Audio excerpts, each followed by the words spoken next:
Estamos aqui para mais um bate-papo. Pedir desde já que vocês se inscrevam aqui no nosso canal do YouTube, o @Direita Sergipana, Direita News SE. Também sigam as nossas redes sociais, no Instagram, TikTok. Estamos postando os cortes desse programa lá para vocês também assistirem.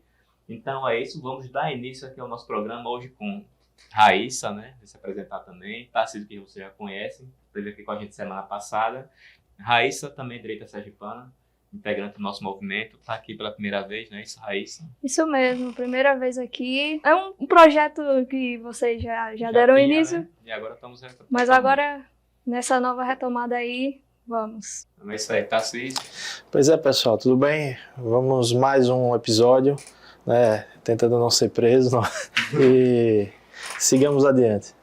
Pronto, é isso aí, né? Então vamos começar nosso programa com a pauta da semana, sem dúvida, CPMI do 8 de janeiro. Vocês acompanharam certamente aí na mídia as notícias relativas à CPI. Flávio Dino se recusou a entregar para a CPMI, para a Comissão Parlamentar de Inquérito, que tem poder de polícia, as imagens do Ministério da Justiça referentes a 8 de janeiro. Sendo que outros órgãos já haviam entregado essas imagens, né? O próprio STF entregou as imagens, o Palácio do Planalto também entregou as imagens das câmeras do que aconteceu ali, até que saiu, foi vazado pela CNN, aquelas imagens lá do jornalista da Reuters, né, lá fazendo uma ceninha lá, pedindo para o cara chutar a porta e ele tirar a foto naquele momento, né? Então, todo mundo viu isso e só tomamos conhecimento porque a CNN vazou essas imagens. E agora o principal, que eram as imagens do Ministério da Justiça para desmentir Flávio Dino, porque em várias ocasiões ele entrou em contradição, essas imagens ele não queria entregar. É o que acontece, a CPMI agora ela requereu novamente e disse que vai entrar no STF caso Flávio Dino não entregue. A notícia mais recente que temos é de que Flávio Dino vai ceder e vai entregar as imagens, deve entregar ainda hoje à comissão, para que nós tenhamos conhecimento do que é que de fato aconteceu dentro do prédio do Ministério da Justiça naquele fatídico 8 de janeiro. Se Flávio Dino estava lá, será que estava ou será que não estava? Será que ele chegou depois? Ele mesmo disse em uma das entrevistas que estava vendo as pessoas passarem, fechou a janela. Então nós queremos saber a verdade sobre o que é que está acontecendo, o que é que acontece em relação a esse 8 de janeiro. Queremos saber quem de fato foi responsável por fragilizar a segurança. Que outro fato importante, né? Teve o depoimento do ex-diretor da ABIN, no qual, depoimento na CPMI, na própria CPMI, ele falou que o general G. Dias orientou que ele retirasse menções feitas nesse relatório a informações que teriam sido passadas pela própria ABIN para o general G. Dias. Entendeu? Ou seja, o general sabia dos informes que a ABIN tinha enviado, do que esse diretor da ABIN tinha enviado, e ele pediu para que fossem omitidas essas informações do relatório que foi enviado para o Congresso Nacional. Então isso é muito grave. Nós temos, depois vou comentar sobre isso. Vou ler um trechinho aqui do depoimento do ex-diretor da ABIN. Eu entreguei essa planilha para o ministro e ele determinou que fosse retirado o nome dele dali, porque ele não era o destinatário oficial daquelas mensagens. Que ali fossem mantidas, ele pediu, né, que ali fossem mantidas apenas as mensagens encaminhadas aos grupos de WhatsApp. Ou seja, o general G. Dias pediu que fossem retiradas os informes que foram feitos diretamente no privado dele. Então o general G. Dias, segundo o ex-diretor da ABIN, sabia de que as manifestações do 8 de janeiro poderiam culminar sim em vandalismo, como acabou acontecendo, e que aparentemente houve sim, acho que uma fragilização da segurança para que uma permissão para que aquilo acontecesse, para que fosse um Capitólio brasileiro. Então, eu acho que a verdade está começando a aparecer e vai ficar ruim, viu? Vamos ver o que é que seu Flávio Dino também e o seu general G. Dias vão agora depor no CPMI nas próximas semanas. Vamos começar do começo, né? Primeiro, aconteceu o que aconteceu no 8 de janeiro. E logo depois a gente começa a ver que a criminalizar os movimentos de direita, a direita em geral, E o próprio Bolsonaro, né, eles começam a acusar até o Bolsonaro como organizador desses atos, sem prova nenhuma, né, claro. E os dias foram se passando e a gente começa a ver um movimento da direita brasileira para ter vontade de investigar o que realmente aconteceu, quais foram as causas, quais foram os passos que deram consequência a todos esses atos que ocorreram, e uma resistência da esquerda para não saber o que aconteceu, né? Porque vamos fazer um raciocínio simples. Se realmente Bolsonaro foi o organizador desses atos, como a esquerda gosta de falar, se a direita realmente foi culpada por esses atos de vandalismo que ocorreram, porque eles não expõem isso, não investigam para expor claramente a todo mundo que essa narrativa de direita criminosa, bolsonarismo tem que criminalizar o bolsonarismo, porque eles realmente não colocam isso de uma forma clara, né, para mostrar às pessoas que essa narrativa deles é verdadeira. E ao processo de investigação que a gente vem se dando desde o que aconteceu, a gente vê que a esquerda, que tudo que aconteceu, eles entraram em muitas contradições, e todas as provas que a gente tem até agora mostram claramente que o regime atual que a gente tem em nosso país foi conivente com esses atos e com esses bolsonaristas, entre aspas, que invadiram o Palácio do Planalto e que quebraram. Nós temos as primeiras imagens que foram entregues pela CNN, do general lá, pessoas entregando águas aos manifestantes, aos vândalos. Temos ali o fotógrafo querendo pegar um momento certinho do manifestante bolsonarista ali quebrando a porta. Peraí, agora não, vamos ajeitar. Vamos pegar o ângulo certo aqui. Então, todas as provas que a gente tem até agora, tudo que foi entregue, tudo que veio a conhecimento do público, foi que o regime petista teve total consciência do que aconteceu e do que iria acontecer. E vamos ver quais vão ser as próximas páginas desse enredo, né? Pois é, num passado não muito distante, nós tivemos os Black Blocs, né, nas manifestações, se não me engano foi em 2013. E a mídia nunca abriu a boca para falar sobre a palavra terrorismo, né? Eram manifestantes. Mesmo com o cinegrafista da banda tendo sido morto. Tendo sido morto, não foi genocídio, não houve nada desse tipo, dessas narrativas que hoje tem. E naquela época era depredada bancos, veículos públicos e privados, ponto de ônibus, os próprios ônibus, né, até a viatura de polícia viraram.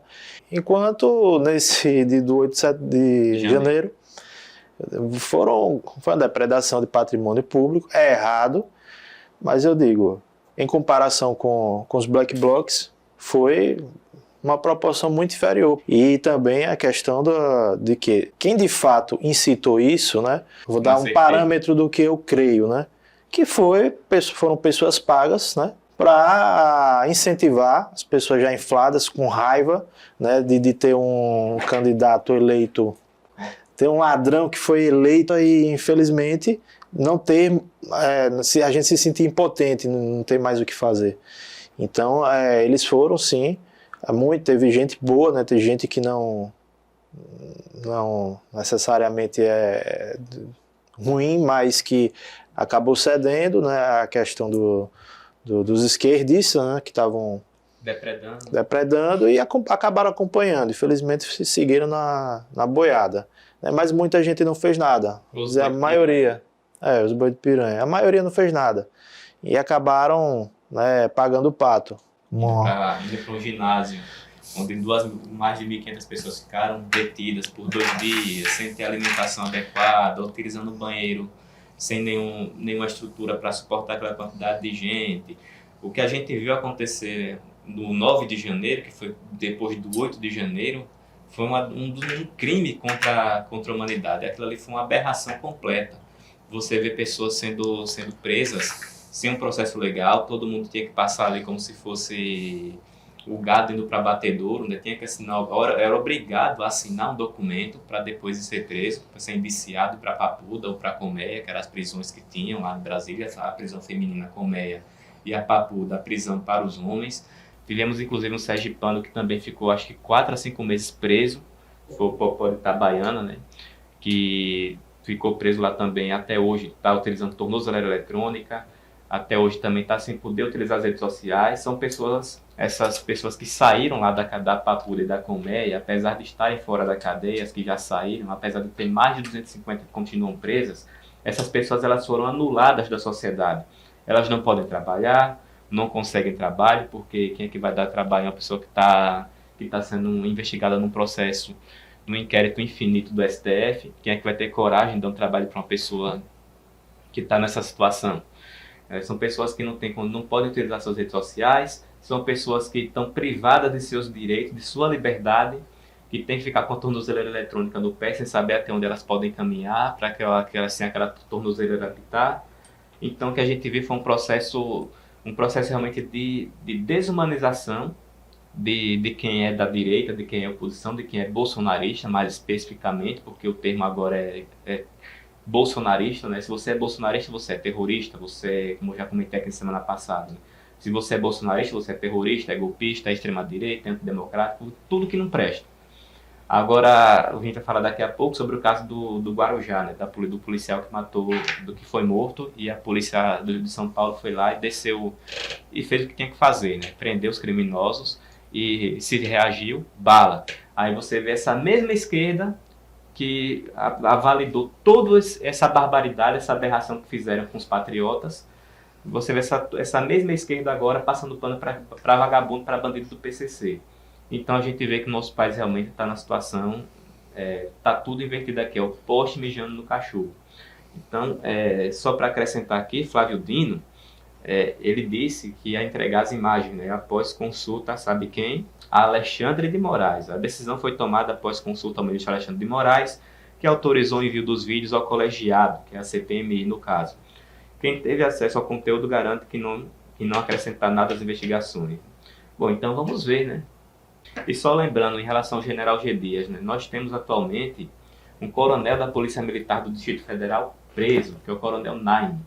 Ele está preso desde o 8 de janeiro, desde o dia 9, né, se eu não me engano, depois por omissão, segundo os inquéritos lá da STF, ele não ter feito nada para impedir o vandalismo que aconteceu ali. Sendo que depois que ele chegou no local ali, depois que ele acionou os reservas que da Polícia Militar do DF, depois que ele entrou na jogada, foi que aquela situação ali foi debelada.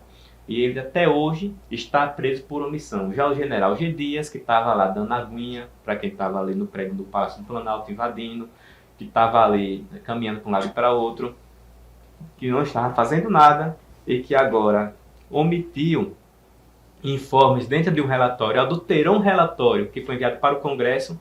Esse general Gonçalves Dias, por ser um homem de Lula, está solto.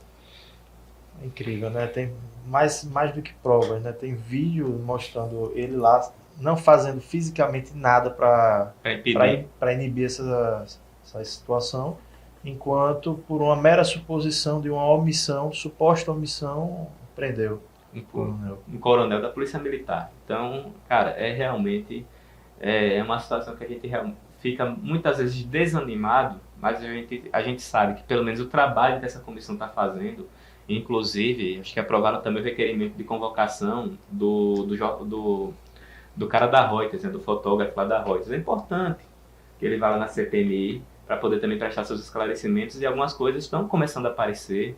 A verdade, ela demora a chegar, mas está chegando aos poucos, e cada vez mais, como bem Raíssa falou, cada vez que vai saindo o iceberg, ele vai saindo do fundo do mar, e vai sendo revelada ali a verdade, mostrando que quem de fato agiu para prejudicar e acabar de vez a composição do Brasil foi a esquerda que permitiu aquele 8 de janeiro, facilitaram.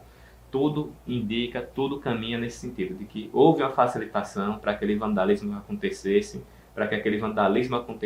para que as pessoas, a oposição, quem é de direita, fosse criminalizado, fosse colocado como terrorista, com apoio de quem? Da grande mídia, porque todos esses crimes que estão acontecendo no Brasil contra cidadãos comuns só existem porque existe uma grande mídia que está dando respaldo. Então, a gente está aqui para fazer esse contraponto, mostrar o outro lado, mostrar a verdade e mostrar tudo que, infelizmente, essa grande mídia não está mostrando. Pois é, porque por mais que seja exposto uma situação cabal, né, que se comprove, né, ao envolvimento da esquerda, né, tudo que a gente já imagina, já acredita, não haverá ninguém que seja punido. E o objetivo da conivência da esquerda do regime atual do país para que acontecesse esses atos do 8 de janeiro, o objetivo deles está claro. Para quem conhece a história de todos os regimes, de todos os governos autoritários que já passaram, a gente sabe qual foi o objetivo desse regime lulista atual, né, que é criminalizar a oposição. E o que as pessoas têm que entender é que todo e qualquer regime autoritário, principalmente os de esquerda, todos em geral, um dos objetivos deles é criminalizar a oposição, para se perpetuar no poder. Quem não lembra do incêndio lá do Hashtag, lá na Alemanha. Exatamente. Antes do regime, antes de Hitler ascender ao poder, ela já estava com o primeiro-ministro, provocou aquele incêndio para poder criminalizar a oposição e ele ter poderes máximos, né, a partir daquele momento. Criminalizando, ou seja, é a história que... É a história. E nós vemos que o compilado da grande mídia, dos jornais mais importantes que atuam sobre a opinião pública brasileira, nós vemos também a conivência deles com essa narrativa de criminalizar a oposição. Então, tem o interesse também da mídia, da grande mídia, em colaborar com essa narrativa de criminalização do bolsonarismo, criminalização do próprio Bolsonaro, né? Eles vão fazer de tudo para que o Bolsonaro seja preso e de qualquer pessoa que for aliada ao Bolsonaro também seja punida. Sim, a gente está vendo aí. Então, a gente está vendo processo contra o Geyer, contra o Nicolas Ferreira, a gente já viu a cassação do Dallagnol, Moro também, provavelmente vai ser cassado, apesar dele nem bolsonarista ser. É um cara que traiu o Bolsonaro durante o governo, mas só o fato de Moro ter colocado Lula na cadeia, ter sido o juiz que deu a condenação para Lula, colocando ele de fato na cadeia, só isso aí já é motivo para a esquerda, para o PT, estar fazendo o que está fazendo, e Moro, muito provavelmente, 99,9% de chance, vai ser cassado. Com certeza. E não tem como uma pessoa que tenha sanidade olhar para esse cenário brasileiro e falar, não, tudo bem. Aí é porque essas pessoas são radicais demais. Não é um caso isolado, não são 2, não são 3, são dezenas de pessoas que estão sendo presas sem o devido processo legal, claramente perseguidas por serem aliados do Bolsonaro ou propriamente somente de direita. Nós temos aí o caso, por exemplo, do Alan dos Santos, que está exilado nos Estados Unidos, 3 anos sem ver a família. Rodrigo Constantino também teve o podcast. Teve o passaporte cancelado, assim como o Alan dos Santos. As contas bancárias bloqueadas, Paulo Figueiredo também. Paulo Figueiredo, outro Monark também. Agora. Monark. Então não é só um caso isolado. Não tem como uma pessoa normal olhar para isso e falar, não, ok, é porque o bolsonarismo é radical. Não tem como. Em breve, não duvido, criminalizarem. Criminalizarem Bolsonaro. Ou a ideologia da direita, ou o bolsonarismo, qualquer apoio, um apoio que tiver na internet a Bolsonaro ou bolsonarismo, você ser preso por isso. E o Janones que é isso, o Janones, aquele ser abjeto lá, aquele deputado federal, um mentiroso, um espalhador de fake news da pior espécie, comprovado isso aí, o cara espalhou dezenas de fake news durante a campanha eleitoral e nada o TSE fez com ele, a não ser mandar retirar uma publicaçãozinha ou outra, né? Muito diferente do que aconteceu com a direita, por exemplo, né? Que era multa em cima de multa, que era mandar retirar, senão vai multar em não sei quantos milhões. Com o Janones, o que aconteceu era só, vai lá, remova a publicação depois que já está rodando tudo que é grupo do WhatsApp, entendeu? Esse cara, ele já falou, o Janones, que quer que realmente criminalizar o bolsonarismo, inclusive ele foi na ONU, se eu não me engano, foi na Alemanha, falar sobre essa questão. Ou seja, querem criminalizar realmente uma ideologia política, porque os caras são muito descarados, velho. Os caras realmente estão... Eles não escondem, né? Não escondem. A face autoritária que é realmente para... Eles estão com o poder na mão, né? E acho que podem fazer tudo o que eles querem. Infelizmente, se não houver reação forte do Congresso Nacional e da população, é o que vai acabar acontecendo. Eles vão realmente implementar esse regime de uma ditadura a nível de a la China, a la Cuba aqui no Brasil e sem resistência. Então... a gente espera que o Congresso Nacional comece a reagir diante disso que está acontecendo. Né? Só para lembrar o caso do Monark, né, que saiu esse pedido de multa, né, 300 mil reais de multa para um cara que é um youtuber, um influenciador digital, que ele já está com as contas, as redes sociais dele todas bloqueadas. Nem bolsonarista é. Nem bolsonarista é. Você vê, tipo, e é um cara que, por exemplo, defende a legalização da maconha. É um cara que está, nesse ponto, ele converge com o Alexandre de Moraes e está sendo perseguido. Então, para vocês verem que isso aí, vocês querendo ou não, quem está achando isso bonito, vai chegar em vocês também. Porque todo regime de autoritário é assim, começa perseguindo aqueles que são da oposição, mas depois começa a brigar entre eles mesmos para poder também perseguir e calar aqueles que são as dissidências. Né? Isso aconteceu na União Soviética, com o próprio Lenin perseguindo Trotsky, depois aconteceu com Stalin perseguindo pessoas, inclusive apagando essas pessoas que depois se tornaram desafetos dele de fotos. O cara conseguia, não tinha nem Photoshop, Stalin conseguia apagar o cara de uma foto. Pra vocês terem ideia do nível de perseguição que existia na União Soviética, e a gente está vendo isso chegar no Brasil de uma forma extremamente escancarada. Né?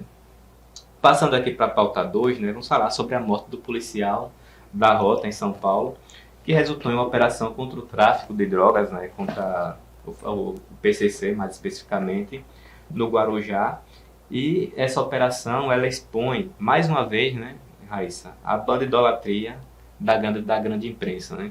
O que aconteceu nesse caso, todo mundo, acho que já que está assistindo aqui o programa já deve ter visto na mídia, né, a operação policial, um policial da Rota foi morto em São Paulo.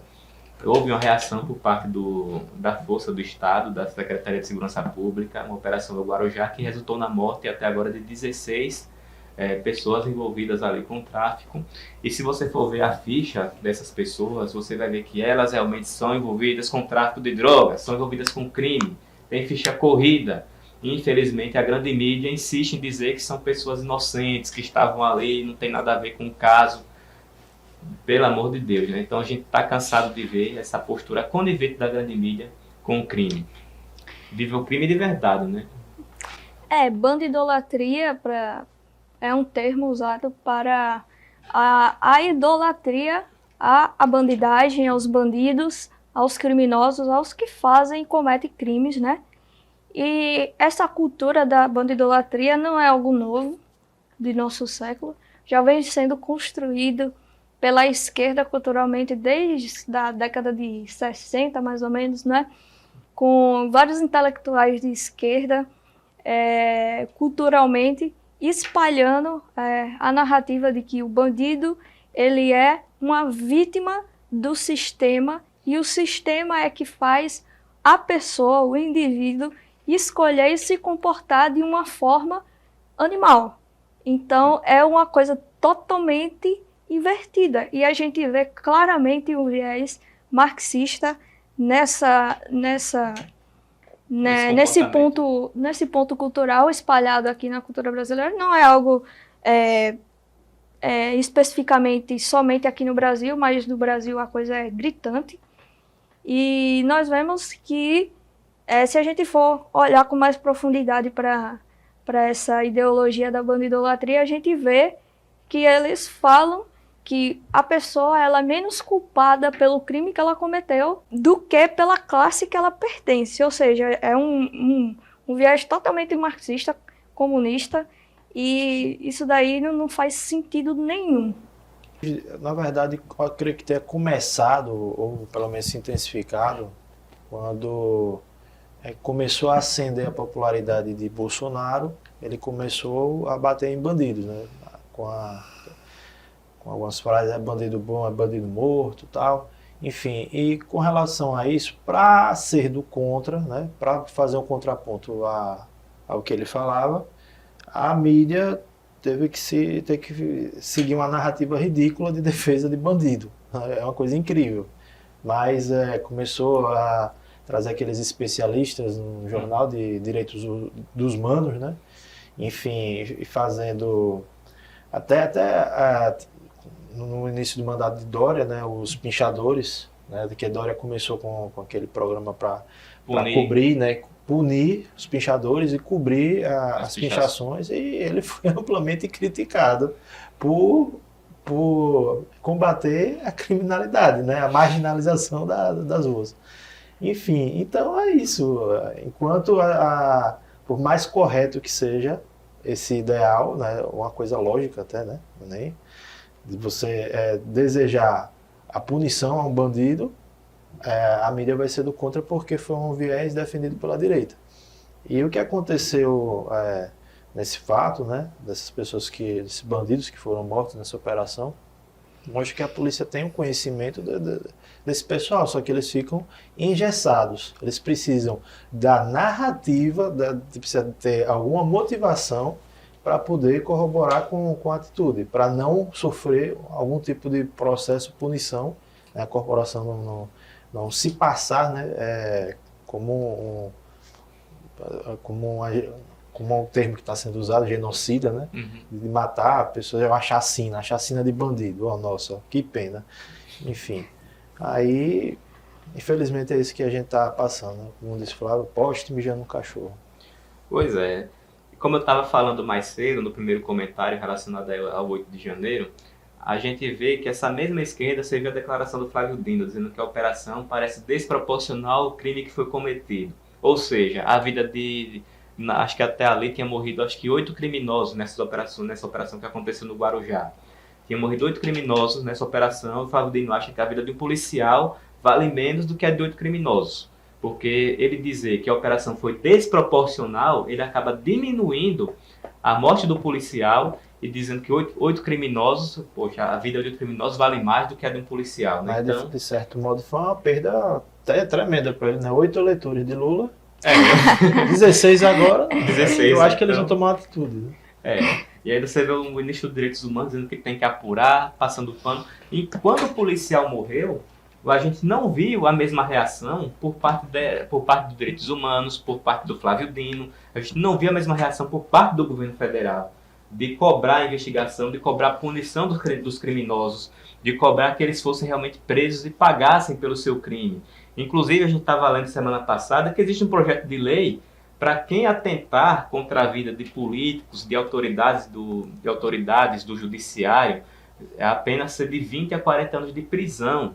Agora, um policial que foi morto, sabe quanto é que um criminoso desses, que matou, tem 4 que foram presos até agora, envolvidos no assassinato desse policial, sabe quantos anos de cadeia cada um deles pode pegar?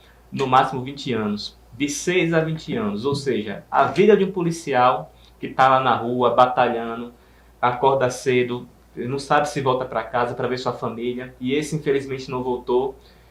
A vida desse policial vale menos do que a vida de um ministro do STF, vale menos do que a vida de um político. Nem a vida, a ofensa, né? A simples ofensa já gera uma... Já vai gerar a mesma pena de 6 a 20 anos, né?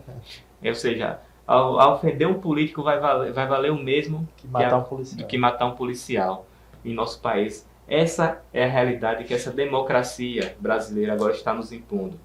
Então a gente fica realmente chocado. E só para citar aqui, né, para aqueles que estão achando que foi um exagero a operação da polícia, que mataram inocentes, olha a ficha criminal de alguns dos que foram mortos pela polícia nessa operação.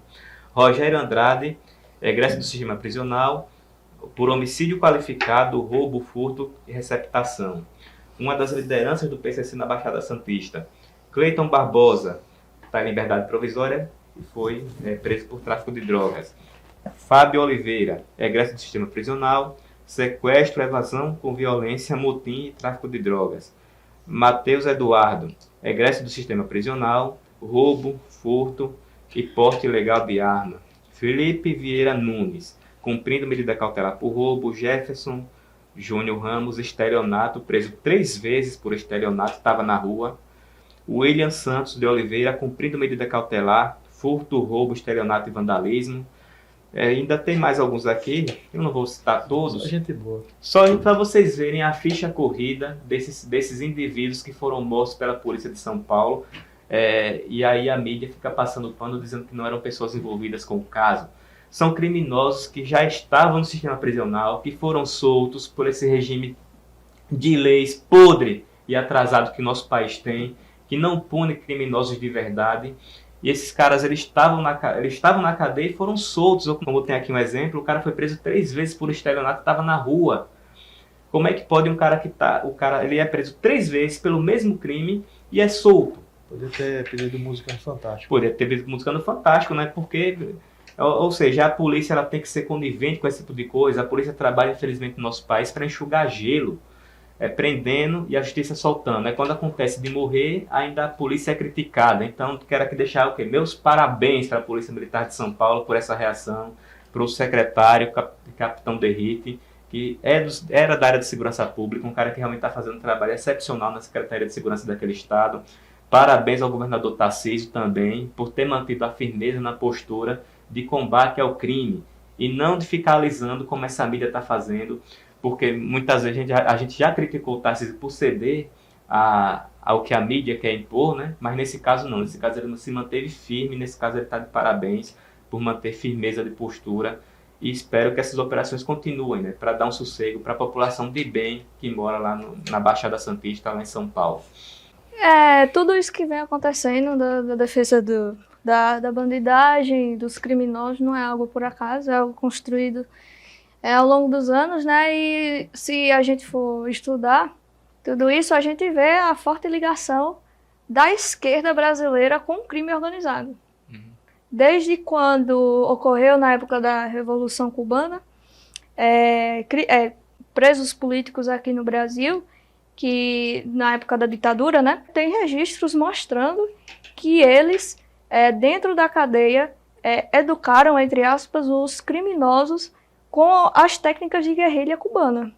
Então, isso daí é só uma citação de uma coisa que aconteceu para mostrar para as pessoas que a forte ligação da esquerda brasileira com o crime organizado não é algo por acaso ou porque a esquerda é maldosa, não é nada disso, é algo construído de muitos anos, e nada disso que a gente está vendo nesse caso aí do policial é algo por acaso. A gente tem que ver que a história mostra que isso foi algo realmente construído, não é por acaso. Na esquerda, na década de 70, ali 80, no regime militar, os comunistas que iam presos nas cadeias, eles ensinavam manual de guerrilha, do guerreiro urbano lá do Marighella, passava isso para os criminosos. Exatamente. E muitos criminosos ligados ao Comando Vermelho, depois utilizaram essas técnicas. Essas mesmas técnicas, então realmente não é algo de agora. Então a gente pode dizer sim que o crime organizado brasileiro ele foi construído com base nas técnicas de guerrilha comunista,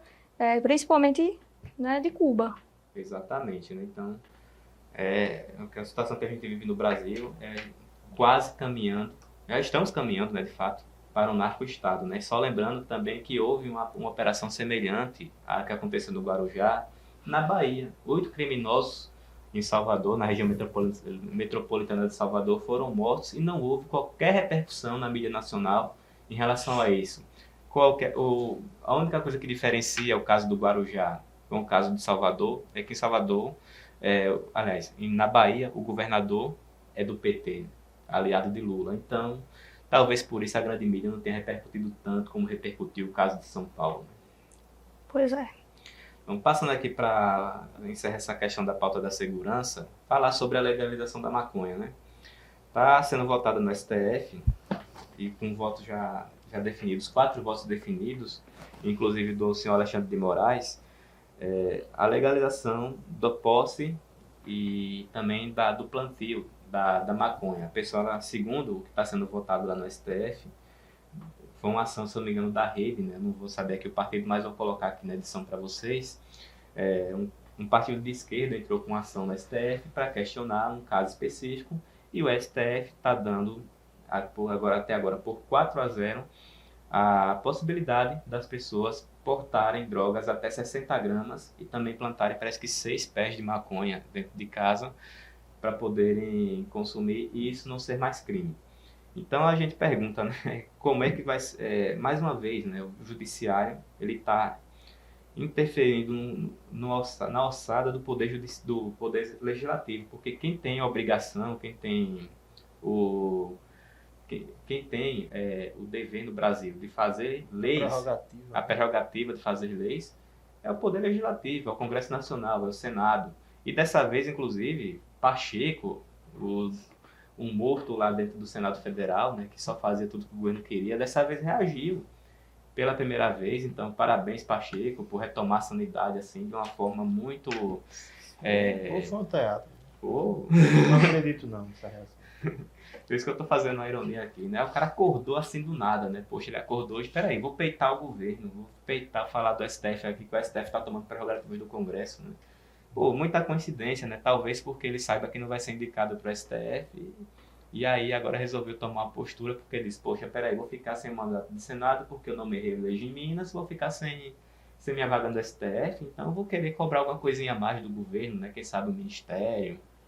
Então agora ele resolveu acordar. E aí disse que a prerrogativa de fazer uma lei relacionada à questão das drogas, a posse de drogas, é uma prerrogativa do Congresso Nacional e a gente pediu, né, solicitou ao STF que mantesse o julgamento pausado até que houvesse uma postura por parte do Congresso Nacional. O que chama a atenção nesse caso, né, só para deixar aqui já passar a bola para vocês comentarem, é o seguinte, né, se eles vão liberar a posse de droga, da maconha, né? De quem é que eles vão comprar maconha? Né? Vai ser se não está legalizado, porque a venda não vai ser legalizada. O que vai ser legalizado é o plantio, dentro de até determinada quantidade de casa, e a posse. Então, ou seja, vai estar liberado o comércio com o tráfico de drogas, não é isso? Ou não? Como é que vai ser feito isso? Para matar uma narrativa, não, mas é para o uso medicinal. Mas o uso medicinal já é aprovado. Já é aprovado. Quem necessita por uma enfermidade vai poder usar essa planta, né? Só que o que está em pauta é para uso recreativo, entendeu? Para liberar mesmo, liberar geral. E cabe, né, a população se revoltar e ir de encontro, né? Há uma medida que não cabe ao STF, não é o judiciário que vai legislar algo que é do interesse social. E, infelizmente, né, o que a gente está vendo, né, são os deuses do STF que definem o destino do povo. Pois é, mais uma vez os deuses supremos da democracia brasileira, mais uma vez cometendo arbitrariedades. E não é a primeira nem a segunda vez, a gente já está infelizmente acostumado a tudo isso. E qualquer pessoa que tenha um mínimo de conhecimento do que é democracia pode ver claramente que a gente não vive em um regime democrático. Que a própria definição de democracia é o equilíbrio de poderes. E a gente não tem, de nenhuma forma, um equilíbrio de poderes aqui no Brasil. A gente vê o STF com muita autonomia para fazer o que bem entende, quando quer e o que quer. A gente vê um Congresso, um parlamento omisso, mas também o que é que eles vão fazer, não é? Eles estão... Quem quer fazer alguma coisa lá dentro fica praticamente com as mãos amarradas, né? E essa arbitrariedade do judiciário já não é de hoje e ele informa para a gente que a gente já não vive mais em um regime democrático. Então, não adianta nem mais a gente protestar, porque eles podem fazer o que quiser com a oposição, o que quiser, quando quiser, não é? Nesse ponto aí, eu acho que a população tem que se levantar, porque não tem opção. Porque realmente não tem opção. Tem o 7 de setembro aí, já vi Augusto Nunes falando para as pessoas, já tem alguns grupos se organizando. Então a gente espera que haja, de fato, só que tem que haver realmente uma comoção nacional. Eu acredito que se o caso de um policial morto não gerar uma comoção nacional, se o caso de um STF descriminalizando a maconha no Brasil não gera uma comoção nacional, especialmente entre os cristãos, a possibilidade da legalização do aborto também, né, que pode ser votada até outubro no STF, também não gerar uma comoção nesse país, acho que mais nada pode gerar, né? Se a quantidade de presos que a gente ainda tem, presos políticos no Brasil, não gera uma comoção, então eu sinto muito, eu acho que a população realmente já está inerte e morta e já está aceitando a ditadura, porque de fato acho que está no momento de haver uma reação de forma, claro, pacífica, o povo realmente retomar as ruas para poder mostrar indignação e dizer claramente, somos contra isso, isso e isso, deixar isso claro para o Congresso Nacional, porque o nosso recado, nós tínhamos como barreira contra o comunismo era Bolsonaro, e infelizmente essa barreira foi derrubada por parte dessa associação, desse conluio que aconteceu ano passado da mídia, com o STF, com o TSE, com a esquerda, com os globalistas, esse conluio maldito que tirou Bolsonaro do poder. Agora nos resta aquela semente que Bolsonaro deixou lá no Congresso Nacional, que é a oposição, 100 e poucos deputados, né, mas que tem voz ativa e que tem possibilidade de tendo o apoio da população, conseguirem sensibilizar outros cento e tantos deputados ali daquele centrão, para que a gente possa barrar determinadas pautas, como é o caso dessa questão da legalização ou da descriminalização da maconha. O Congresso pode fazer sim uma legislação, colocar-se na Constituição que não é permitido, que está criminalizado e ponto final. E o STF tem que acatar, já que a prerrogativa de legislar, o Congresso tem que fazer também realmente valer o seu poder. Por que só o STF nesse país agora mostra seu poder e o Congresso Nacional não tem mais prerrogativa nenhuma? Está na hora do Congresso Nacional reagir de uma forma realmente se impor, dizer não, quem tem o poder de legislar somos nós, fazer a legislação e a legislação ser cumprida e ponto final. Então a gente espera que essa reação para que nosso país ele não entre de vez nesse caminho sem volta, né? Vamos falar sobre o novo imposto, o imposto do amor, né, que agora está sendo cobrado aí sobre as compras internacionais, né?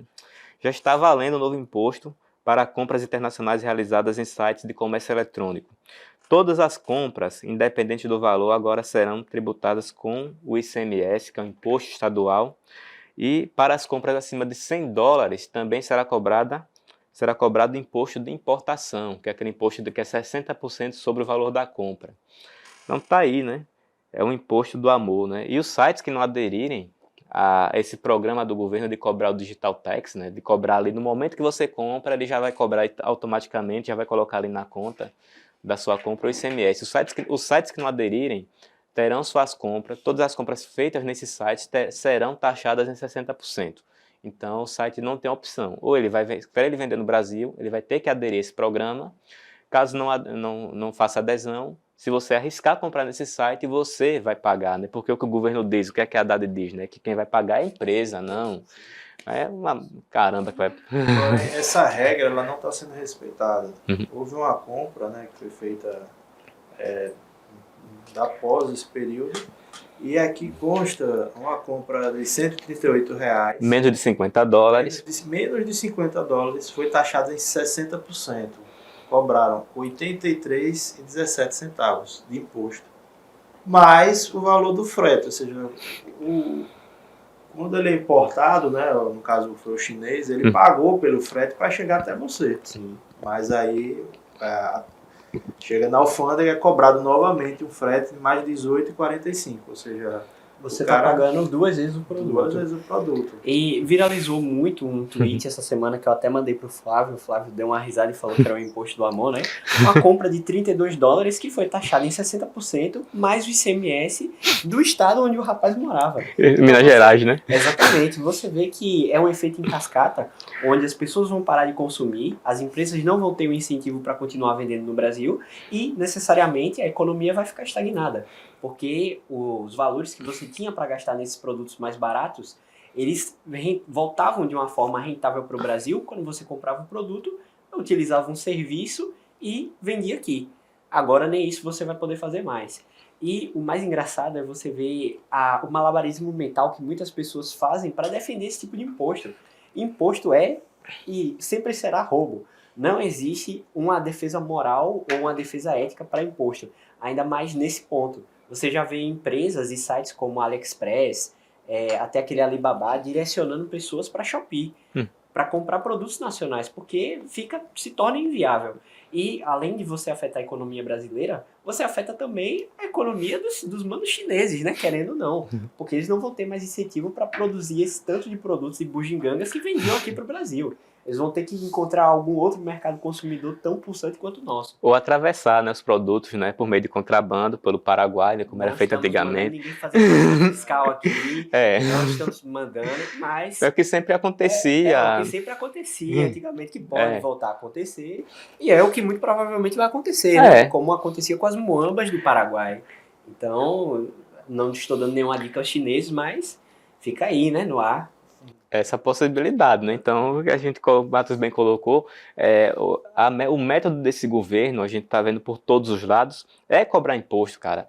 Tipo, isso é evidente. Os caras eles estão fazendo com a gasolina agora, né? A gasolina, para quem não sabe, combustível, o preço está 25% já abaixo do valor que deveria ser cobrado. E vocês veem que o valor da gasolina ele não baixou. Sim. A gasolina, quando o Bolsonaro saiu do poder em dezembro, estava R$ 4,96 a média. Hoje em dia está 5,60. Tem um ponto interessante que você já vê as leis econômicas sendo aplicadas, querendo ou não, o governo. Você vê um governo que cobra mais impostos, que taxa mais, mas que está com um rombo maior do que o governo anterior que cobrava menos. Não vai de lá, meu amigo. A economia, ela é uma ciência exata. Mesmo que você a ignore, os preceitos econômicos vão acontecer. Então, quanto mais o governo ele vai taxar, menos ele vai conseguir arrecadar, porque vai ter menos incentivos para as pessoas continuarem a produzir ou a pagar os impostos. Você vê que tinha um programa de recuperação judicial das empresas, né, que todo ano acontecia no Brasil. Esse ano, nem 20% das empresas pagaram suas dívidas quando elas... Me faltou o termo aqui agora. Quando elas entram em recuperação judicial. Porque ano passado, justamente depois que foi dada a vitória do Lula, o STF criou uma normativa dizendo que as empresas deveriam pagar os impostos retroativos a elas. E que quem confiou na justiça foi um problema porque confiou. Então você não tem segurança jurídica, você tem um alto nível de tributação. Venezuela, pronto. Como o Paulo Guedes disse, na Argentina em 6 meses, Venezuela em 1 ano, se fizer rápido, 1 ano e meio, se fizer rápido é 1 ano. Então a gente tá realmente no caminho, pô. E as pessoas ainda estão se iludindo porque baixou o preço da picanha em 10 reais. Não é picanha, né? Estão vendendo colchão duro com picanha, né? Aí porque simplesmente agora o agro brasileiro está sendo prejudicado por esse desgoverno, pô, em vários sentidos. A gente sabe que existe um monopólio muito grande da JBS no Brasil, um monopólio que foi estimulado pelo governo Lula nos seus primeiros governos lá em 2006 a 2010. E agora existe de novo esse incentivo a monopólios, no caso dessa questão também da importação de comércio de produtos internacionais, no caso da Shein e da Shopee, parece que já existe uma articulação aí do Haddad para colocar uma empresa brasileira para poder fazer a importação desses produtos e vender aqui no Brasil, e essa empresa é de alguém ligado ali ao PT, pô. Você vê que que apoiou o PT. É uma coisa muito mirabolante, porque quando saiu essa ideia, eles falaram que essa empresa seria a empresa que geraria mais empregos no Brasil. Sim. A empresa que tem mais funcionários no Brasil hoje, se eu não me engano, é o Itaú ou é o Bradesco, é um desses 2 bancos. Eu acho que é o Itaú. E ela agrega 48 mil funcionários. Você vê uma terceirizada que não ia fabricar produto nenhum, só ia fazer o repasse. Ela ia ter mais de 38 mil funcionários? Claro que não. E o preço dessas coisas iria incidir pelo custo do Brasil. Custo de CLT, custo de manutenção, ICMS e tudo mais. Ou seja, isso é uma ideia fadada ao fracasso. Não tem por que você abrir uma filial dessa aqui. É só uma intervenção estatal para criar mais uma empresa e mais um campeão nacional. Campeão nacional, exatamente, para poder fazer como ele fez com essas outras empresas, com a Oi, com a Magazine Luiza, com a JBS. E no final das contas, quem se beneficia com essa tributação são esses grandes varejistas que vivem do dinheiro de BNDES, que não vivem através das suas vendas. Para você ver, Magazine Luiza estava quase falindo. Sim. Entendeu? Ela tá mandando carta todo dia pro Roberto Campos Neto abaixar os juros, tá chorando, pelo amor de Deus, esse homem tem que abaixar os juros. E ela vai se beneficiar disso, ela e os outros grandes monopolistas, querendo ou não, né?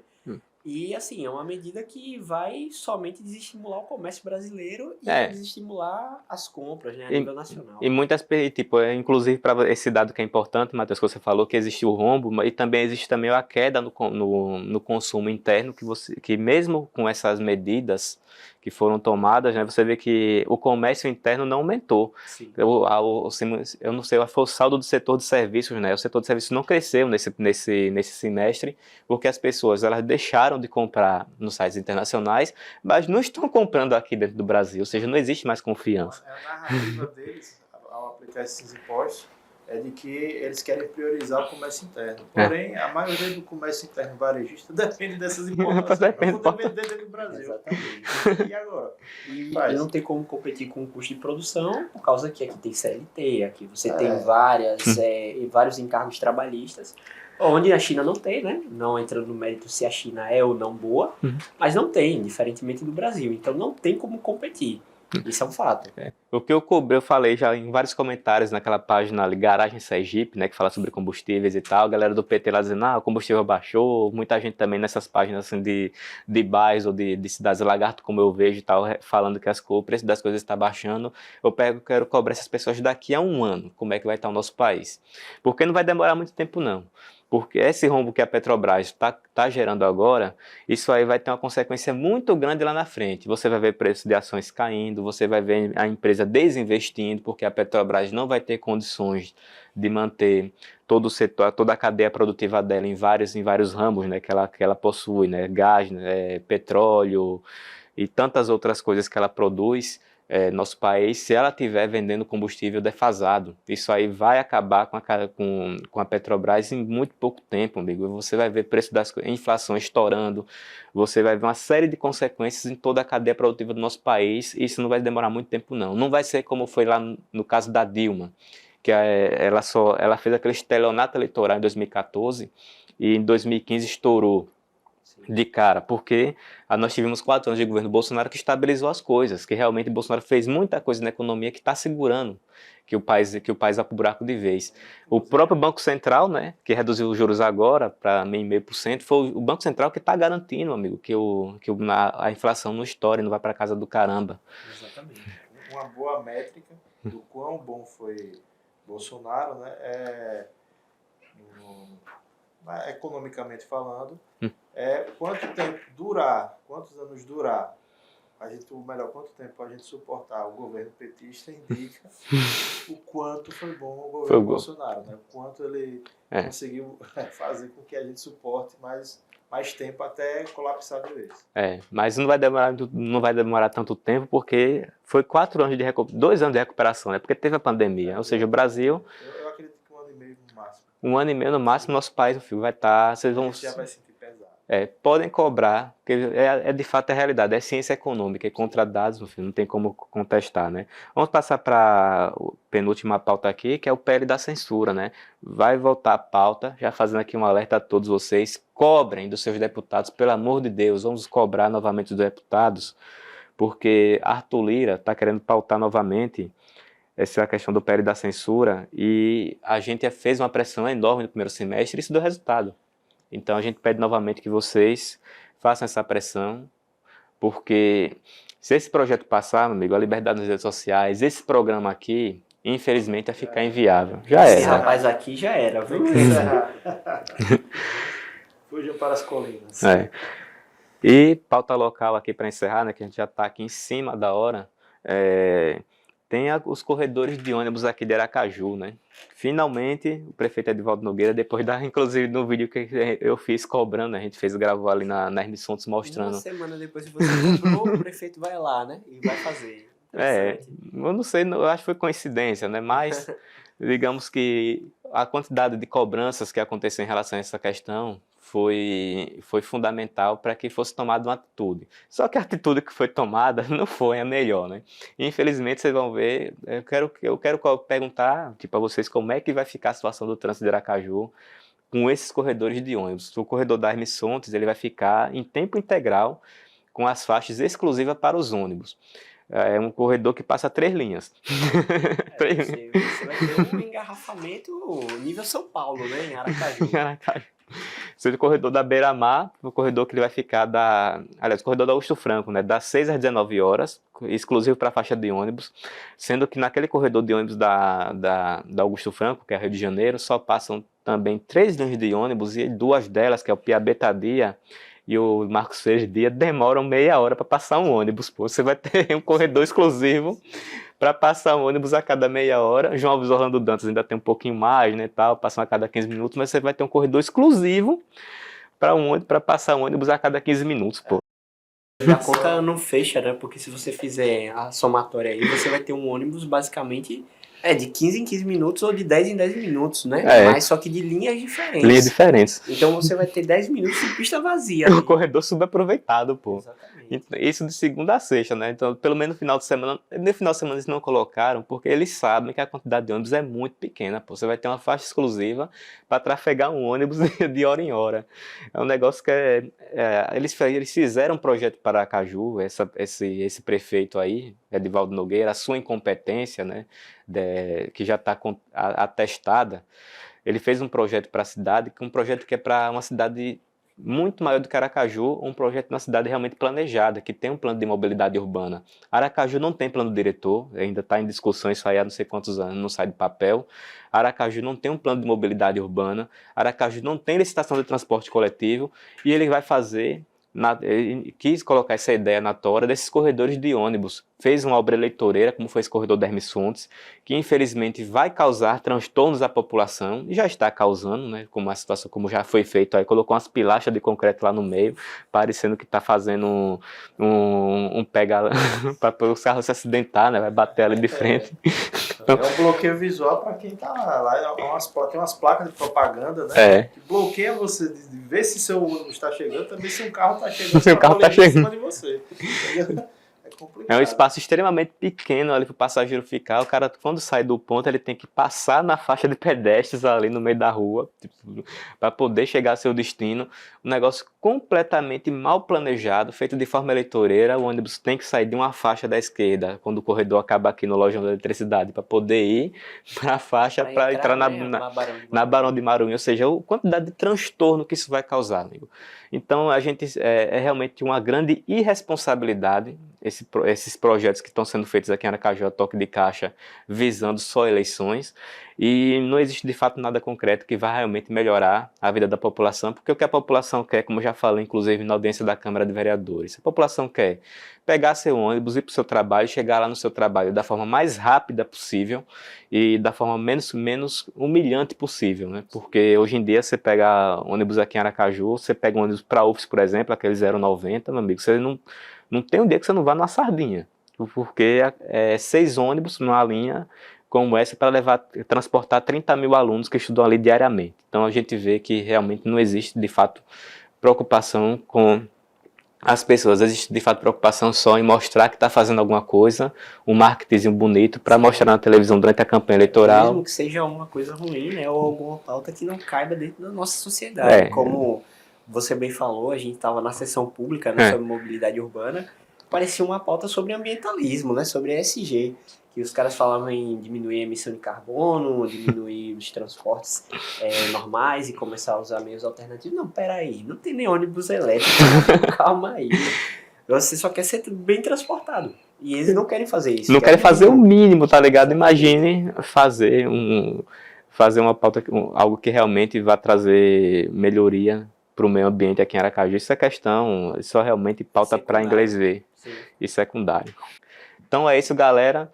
Encerramos aqui nosso programa de hoje. Deixar aqui mais uma vez o pedido para vocês. Compartilhem esse vídeo. É importante que vocês compartilhem para que mais pessoas assistam, para que mais pessoas se interessem. Vocês veem que as informações que a gente traz aqui são informações muito completas. A gente não busca realmente trazer informações detalhadas, explicando o problema. Hoje teve Raíssa aqui que tem uma grande formação nessa área de guerra cultural, explicando como é que é o aparelhamento da esquerda dentro do Estado brasileiro e como isso fez com que a nossa sociedade chegasse nesse patamar atual de defesa da criminalidade, da bandidolatria.